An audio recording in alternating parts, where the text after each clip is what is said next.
Bonjour, bonsoir et bon dé. Bienvenue dans la semaine rôliste d'Arsène pour la semaine du 19 au 25 août 2024. Comment s'est passée ma semaine? Qu'est-ce que j'ai fait au niveau rôliste?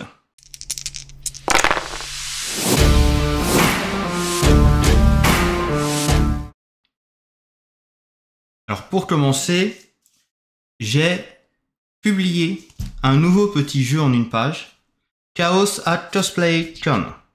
Voilà, en deux versions, anglaise et française, disponible sur mon itch.io à arsène-inc.itch.io. Jeu gratuit en une page. Je vais prendre la version française, où basiquement tous les cosplayers de la convention se sont retrouvés transformés en leur costume et en ayant perdu leur tête. Voilà, ils sont devenus littéralement leur personnage. Seul le groupe a gardé sa tête et a à la fois les pouvoirs et le contrôle de leur esprit. Donc un petit jeu dépliant en mode dépliant.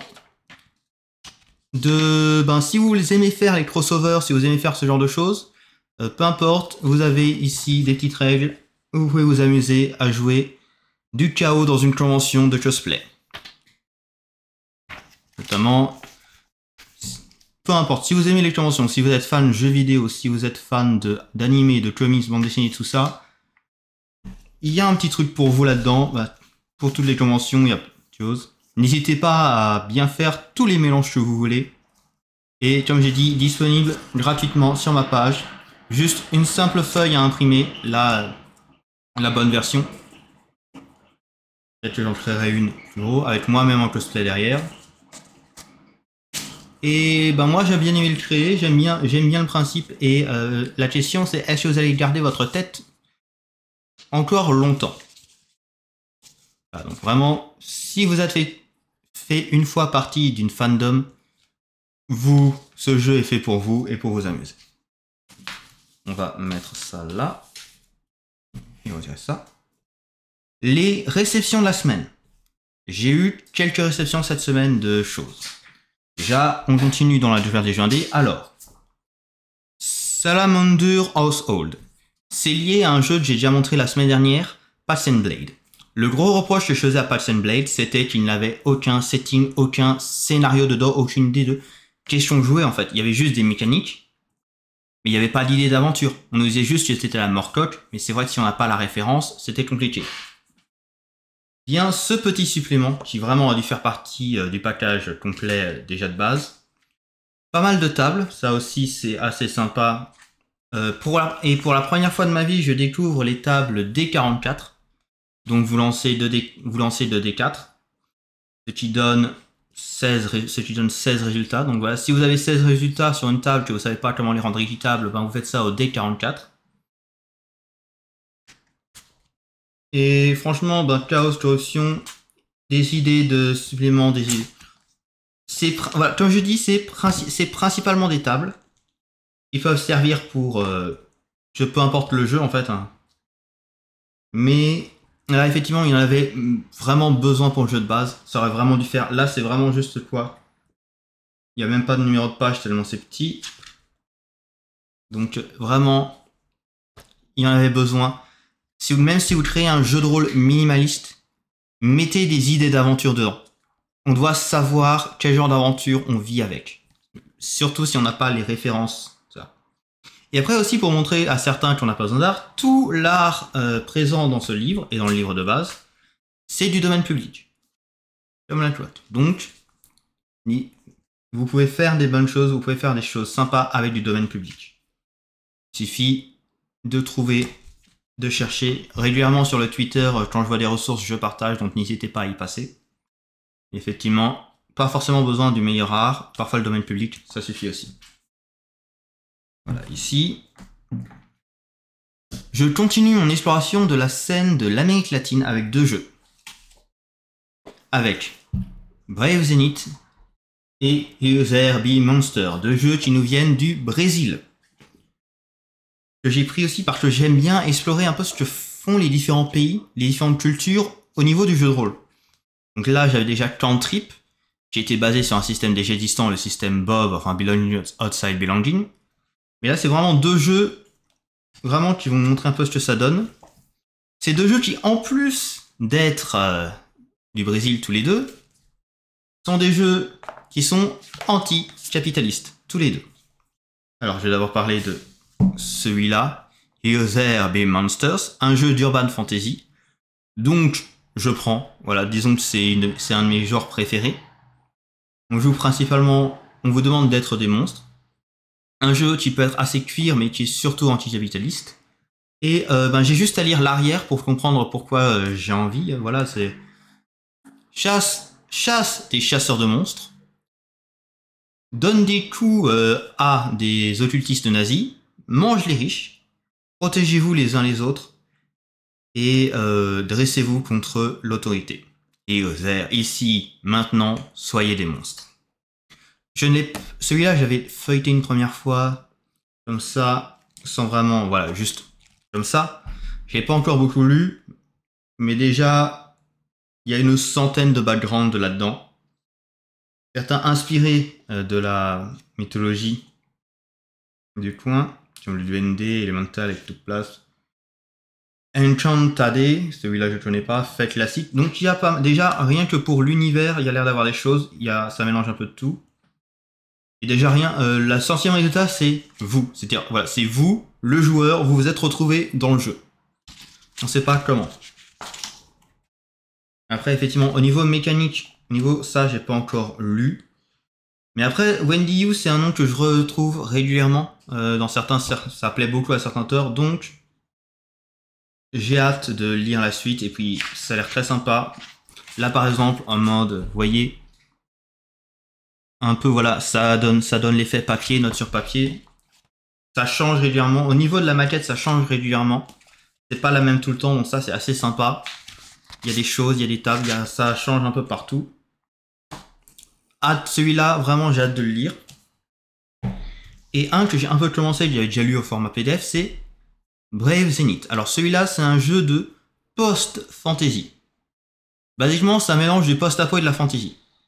Imaginez basiquement notre monde, et il y a eu une apocalypse, sauf que l'apocalypse, ça a été de transformer notre monde en un monde de fantasy. Il y a une sorte de mist, de brouillard, qui a amené des donjons, des monstres, des pouvoirs, de la magie. Et là, on est pas mal d'années après. C'est pour ça que l'image, on voit, c'est voilà, c'est un truc de métro. C'est plus de la magie maintenant, c'est par exemple là, le bouclier, vous voyez, c'est une antenne de télé. Donc il y a beaucoup de choses qui paraissent magiques, mais c'est en fait juste des objets de notre vie. Ça, c'est toujours un concept qui est sympa, que j'aime bien réutiliser les objets du quotidien sur un autre prisme. Et surtout, pourquoi je l'aime? Alors déjà parce que anticapitaliste aussi, avant, dans une première, entre l'apocalypse et maintenant, il y a eu une période où on n'a plus connu la fin. Plus connu la fin, FIM, plus connu la dette. Et puis il y a les 7 princes du commerce qui sont venus et qui nous ont réinstallé l'argent, donc les dettes et aussi la fin, parce que maintenant il faut payer pour un. Donc c'est des connards, et ça j'aime. Et il y a 3 races, donc il y a la race. On peut jouer un humain classique, mais on peut aussi jouer un chat. Et quand je dis un chat, c'est littéralement un chat. C'est avec l'apocalypse, ils sont commencés à parler et à marcher sur 2 pattes. À part ça, ça reste des chats. Et ça c'est drôle. Et nous avons les... alors là, il est là, le jelly. Je vais voir dans le livre, voilà. Les jelly. Basiquement, les slimes, les gelées des monstres. C'est assez rare comme classe jouable, j'aime bien. Et comme classe surtout, il y a, pour laquelle j'ai pris ce jeu aussi, il y a le mixologue. Voilà. Non, vous ne faites pas des potions, vous faites des cocktails. Vous faites des cocktails. Voilà, vous êtes. Si vous avez travaillé dans un bar, si vous avez déjà fait des cocktails, bravo, ce jeu est pour vous. Ce jeu est beaucoup. Alors, au niveau, effectivement, système, c'est un système très simple. Comme il se fait beaucoup en ce moment, j'ai l'impression avec juste 3 caractéristiques. Touche un jeu assez haut en couleur. Voilà, on est dans des belles couleurs. Très inspiré de la mythologie brésilienne, des légendes là-bas, au niveau du bestiaire. Voilà, comme par exemple le Guara, je sais pas si je le prononce bien. Mais effectivement, c'est un bestiaire de créatures, voilà, Capimera, Rubber Dragon. Un bestiaire de créatures qu'on ne voit pas souvent. Donc ça, déjà, ça me fait plaisir. Et après, c'est vrai que là, c'est un jeu qui dit tout de suite, ne jouez pas des connards LJ solitaires, c'est pas fait. Pourquoi je vais vous jouer si vous jouez ça? Et surtout, je vais finir en disant que pourquoi ce jeu aussi j'ai voulu le prendre, à cause de la phrase derrière. The world ended a long time ago and no one gives a damn. Le monde s'est terminé il y a bien longtemps et tout le monde s'en fout. Et ça, c'est un bon principe. Vraiment, celui-là, faut aussi, voilà, j'ai juste commencé, et je l'ai reçu qu'avant le week-end, donc j'ai pas encore eu le temps de lire. Mais, voilà, pas mal de top. Je vais continuer la suite, je vais essayer de voir, je vais essayer de proposer ça quelque part. En tout cas, ça pour l'instant, c'est des petites idées un peu fraîches, c'est, voilà, comme j'ai dit, des monstres qu'on voit pas souvent, des choses. Donc, pas mal de choses à piquer là-dedans. Ça fait plaisir. C'est pas forcément du jeu de rôle, mais c'est un peu aliasant, surtout parce que c'est à cause de quelqu'un, voilà, je ne remercie pas Keffer de Die Story, c'est à cause de lui que j'ai aussi un peu découvert ce financement, mais Altered. Donc là, je vous montre juste, voilà, le book que j'ai bien fait. J'ai reçu mes cartes Altered. Avec principalement, bon, ben, il y a, moi, ce que j'aime bien, c'est les magiciens Limir et les Lyra, les artistes. Donc, j'ai mis quelques-unes qui sont drôles. Ce qui me fait chier parce que c'est, dans les displays, dans les boosters que j'en ai eu un où il y avait pas mal d'uniques. Mais tous ces uniques, ils étaient des bravos, ils étaient des rouges, donc c'est pas ceux qui m'intéressent le plus. Mais déjà pas mal de choses, et puis une bonne collection aussi d'uniques, donc à voir. Maintenant il faudra y jouer, par contre ça c'est le truc. Et petit détail, je me suis trompé en prenant, j'aurais dû vraiment prendre le premium parce que je me suis pas rendu compte que en prenant un display, j'aurais plus de cartes qu'on peut en tenir dans ce bouquin. Donc, oups. Heureusement, j'en avais un autre. Ça, c'est souvent un truc que j'ai. Heureusement, j'en avais un autre qui traîne. Donc là, j'ai mis, voilà. J'ai réglé par faction. Donc celles qui me plaisent moins, elles sont dans l'autre que j'avais récupéré pour un autre. Heureusement que je l'avais de Rab. Celui-là, même s'il n'est pas aussi beau que celui-là. Mais heureusement, parce que sinon, ça aurait fait des cartes qui traînent. Et je déteste les cartes qui traînent comme ça, sans rien. Mais voilà, Altered enfin, et ça ferait vraiment un bon univers. Bon, enfin, je vous invite à regarder plutôt, alors pas Dice Story, mais sur leur chaîne Gaming Story ou Dice Gaming Story, je sais plus maintenant comment ils l'appellent, mais sur leur chaîne parallèle. Là, ils en parlent, vous trouverez le lien sur leur chaîne Dice Story. Hein. Là, ils parlent plus du jeu, comment jouer, s'ils ont ça. Je le remercie pas, il m'a fait payer ça. Enfin bon, je l'ai payé moi-même, mais c'est à cause de c'est lui qui m'a montré, donc merci Keffer.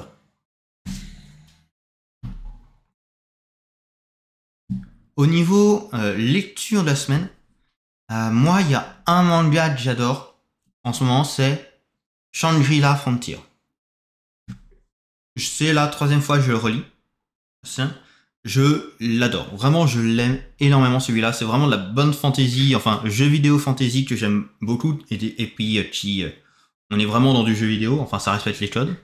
Et je me suis dit, putain j'aime bien lire, quel est le type de jeu, quel est le système qui permettrait de faire ça? Et ça me fait penser qu'il existe un jeu qui se passe dans MMO, Dot Dungeon, alors là la version remastered, de Snow. Où basiquement on se joue soi, qui joue un MMO, et on joue son personnage de MMO. Alors ça c'est la version remastered, il y a une grosse différence entre les deux. Dans la version de base, le MMO est son apogée, il y a plein de monde qui joue. Dans la version remaster, le MMO est mort. Il y a moins de 200 joueurs actifs qui traînent encore. Donc ça change un peu, mais un truc que j'aime beaucoup aussi, surtout, c'est l'influence de la vie réelle. Et je parle pas de la vie réelle des personnages en jeu, je parle de la vie réelle autour de nous. Il y a des sorts qui dépendent des plantes qu'on a à côté de soi. Il y a les sorts qui dépendent de s'il pleut, du temps qu'il fait. Il y a des sorts qui dépendent de vos tatouages ou de vos piercings. Littéralement, pas ceux de vos personnages, de vous. Et ça, c'est les jeux qui explorent un peu cette barrière entre nous et le personnage, que j'aime bien. Aussi, ce jeu n'a pas de point de vie. il a des points de synchro qui sont partagés entre tout le groupe. Pourquoi? Parce que ça montre en fait le temps qu'il vous reste à jouer à ce jeu. Quand vous arrivez à 0, et ben c'est que vous avez plus le temps d'être ensemble, en groupe, à jouer ensemble. Soit parce que l'école a repris, soit parce qu'il y a le boulot, mais vous arrêtez de, pour une raison ou pour une autre, vous arrêtez de jouer avec ces personnages ensemble. Et ça, c'est un concept qui, je trouve, vraiment marche bien avec le MMO où généralement il n'y a pas de mort. Après, là, effectivement, il y a des choses, par exemple, votre mois de naissance vous donne des choses. Le mois qui fait, selon le mois qui fait, c'est bon. C'est. Vraiment, c'est une recommandation que j'aime beaucoup. Bah, je l'ai déjà fait dans une 3JDR pour jouer comme dans un jeu vidéo. Mais vraiment, il me plaît beaucoup, surtout qu'il n'y a pas de setting défini, il y a des choses, mais on peut créer ce qu'on veut. Et dans la version originale, ils disent même, le système va fouiller dans vos dossiers pour voir ce que vous aimez et créer des mondes qui ressemblent. Voilà, vous avez pas mal de fantasy, vous avez de la sci-fi pas mal, bah, il y a des mondes qui ressemblent plus à de la sci-fi là-dedans. Vous avez pas mal de romans de Pratchett, bah, ça va ressembler à du Pratchett. Voilà, vous en faites ce que vous voulez. Après, là, effectivement, pour jouer, je pense qu'on peut manquer un peu de mécanisme vraiment pour faire toutes les choses, pour jouer sur les mécaniques du jeu, mais... Et puis, il faudrait qu'on parte un peu, mais c'est toujours un bon bien. Et puis, le setting de base, c'est la grosse déesse de base, Avan, s'est sacrifiée et les différentes parties de son corps sont devenues le monde. Son œil, c'est le soleil. Les cavernes, les tunnels, c'est ses veines. Il y a vraiment... Il y a un concept un peu body horror qui est là-dedans, ce qui est très sympa. Après, il y a une forte communauté derrière, hein, Snow qui existe. Ça a été fait aussi pour remercier, cette édition a été faite aussi pour remercier tous les travaux de la communauté qu'il y avait derrière avec le jeu de base. La même chose sur Roche, c'est que dans le jeu de base, il y a des vraies classes de départ. Là, il n'y en a que 3. Mais par contre, on peut en découvrir plus de rôles en explorant le jeu et en créant les nôtres. Ça, je trouve qu'il allait bien avec l'idée de changer la frontière. Mais voilà. Là, en ce moment, c'était ma dernière lecture, on va dire. Et ça fait franchement plaisir à lire. C'est de l'anglais facile. Et puis, voilà, c'est aussi une recommandation. Alors, celui-là, je l'ai pris en précommande. Enfin, j'ai fait le financement, c'est pour ça que j'ai cette version. Je ne crois pas encore l'avoir vu en vente sur de l'import. Mais ça s'ouvre en PDF très facilement.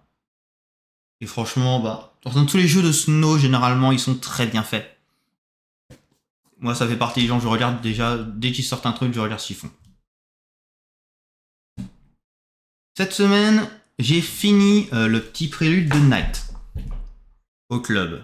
Donc, on joue la grosse campagne, on va dire. Enfin, là, on va la jouer, vu qu'on a fini la petite arc d'initiation. Un peu d'initiation, le petit prélude à la campagne. Donc, ils ont fait leur dernière mission.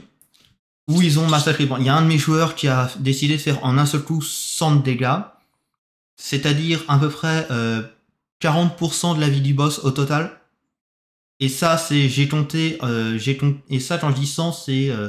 j'ai enlevé tout ce qui était les protections du bouclier et ce genre de choses. Donc vraiment, ils ont pris 100 d'un coup, comme ça. Ça m'a fait plaisir. Hein. C'était un round qui lui a bien baissé ses points de vie, ça, c'est sûr. J'aurais dû dominer ce personnage-là à la place des autres. Mais voilà, ça. Alors, comme c'est campagne officielle, je veux pas trop spoiler, mais ils ont réussi à sauver quelque chose de très important, à sauver les petites filles, à sauver les artistes, à sauver des choses. Et là maintenant, on va se mettre en pause un petit peu. Vu c'est le fonctionnement du club, on fonctionne en cycle, en saison. Là, comme on a fait une saison alors ça nous a fait combien? 7 sessions, je crois. Ça nous a fait une petite comme ça, donc là on va se mettre tranquillement à faire autre chose, se reposer, puis après au prochain cycle, on reprend avec la grosse campagne, et je crois qu'il me semble que le premier arc, on va commencer la mission 0 et l'arc de la bête. Là, ça les fera changer un peu du masque. Et voilà. Et celui-là, j'ai oublié de le récupérer, mais j'ai aussi agrandi ma collection celui-là en prenant le supplément Nodashi. Et mes joueurs, et c'est pratique d'avoir des joueurs qui achètent les choses. J'ai un joueur qui a acheté le supplément Arsenal Donc en fait, j'ai juste à lui demander de ramener les trucs, comme ça, moi, j'ai pas à les acheter. C'est beau des joueurs qui connaissent le jeu, et parfois qui lisent plus le jeu que vous. C'est pratique. C'est, voilà. Lisez les règles. C'est pas du min-maxing de lire les règles. C'est juste savoir jouer à un jeu. Mais bon, ça, c'est Donjons et Dragons qui vous fait penser que les règles ne sont pas à apprendre. Ce qui est pas faux dans Donjons et Dragons, parce que dans Donjons et Dragons 5ème édition, il y a des règles qui sont là pour rien. Pour être éliminées d'office, comme l'encombrement qui ne sert à rien et qui a été vraiment juste. En fait, c'est une réaction à la 4ème édition où ils ont trop changé, donc, ok, même si ça sert plus à rien, même si ça fait plus rien, ça n'apporte plus rien, comme ça fait partie de Donjons et Dragons d'avant, il faut qu'on le mette. Même si ça sert à rien. Même si ça marche pas, ça fait des règles en plus qui marchent pas. Il faut le rajouter parce que sinon les fans vont râler parce que c'est pas Donjons et Dragons. Merci à eux. Mais bon. Et j'aurais dû jouer, mais là il y a un petit souci au niveau des joueurs, va continuer World Wide Wrestling. Donc, alors, là c'est du catch, du catch, du catch. J'en parle quand même, pourquoi si vous êtes sur Scandalicious, je vais sans doute compléter le groupe. Alors, il y a déjà un joueur qui mais au moins sans doute peut-être chercher un joueur ou une joueuse en plus. Donc, si vous êtes sur Scandalicious, n'hésitez pas à regarder parce que dans la semaine, il devrait y avoir une position pour rechercher un joueur supplémentaire pour ça.